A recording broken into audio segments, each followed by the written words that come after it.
வெள்ளையங்கிரி மலையோட ஜியாகிரஃபி பற்றி பார்ப்போம். ஸோ வெள்ளையங்கிரி மலை பார்த்தீங்கன்னா 15 கோடி வருஷத்துக்கு முன்னாடி இருந்தே இருக்குன்னு சொல்கிறாங்க. அது எப்படின்னு பார்த்தீங்கன்னா, நம்ம பூமி 15 கோடி வருஷத்துக்கு முன்னாடி சூப்பர் கான்டினென்ட் பேஞ்சியா அப்படின்னு இருந்தது. அதில் பார்த்தீங்கன்னா அமெரிக்கா, ஆஸ்திரேலியா, இந்தியா, ஆஃப்ரிக்கா எல்லாமே ஒரு சூப்பர் கான்டினென்ட்டாக இருந்தது. ஸோ அப்போ இருக்கும்போது பார்த்தீங்கன்னா, டியூ டு எர்த் பிளேட் மூவ்மெண்ட்னால இந்தியா பிரிஞ்சு ஆசியா பிளேட்டில் மோதினதுனால இமயமலை உருவாச்சு. ஸோ ஜியாகிரபிக்கலாக பார்த்தீங்கன்னா பேஞ்சியா சூப்பர் கான்டினென்ட் இருக்கும் போதே இந்த வெஸ்டர்ன் காட்ஸ் இருந்ததாக சொல்கிறாங்க.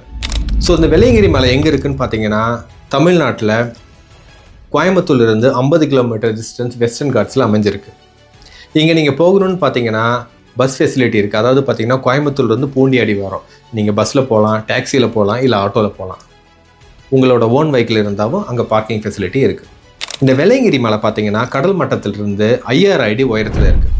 இதனோட ட்ரெக்கிங் டிஸ்டன்ஸ் பார்த்தீங்கன்னா, அதாவது பூண்டி அடிவாரத்திலிருந்து மேலே போகிறதுக்கு 5.5 கிலோமீட்டர். அதாவது பார்த்தீங்கன்னா அப் அண்ட் டவுன் கிட்ட 11 கிலோமீட்டர்னு சொல்கிறாங்க.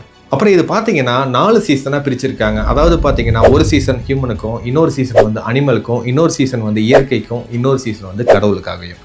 ஸோ நம்ம பக்தர்களுக்காக பார்த்தீங்கன்னா சீசன் ஆல்ரெடி ஓப்பன் ஆயிடுச்சு. இது பெரும்பாலும் பார்த்தீங்கன்னா பிப்ரவரியிலிருந்து மே வரைக்கும் ஓப்பனில் இருக்கும். மற்ற டைமில் நம்மளால் அங்கே போக முடியாது.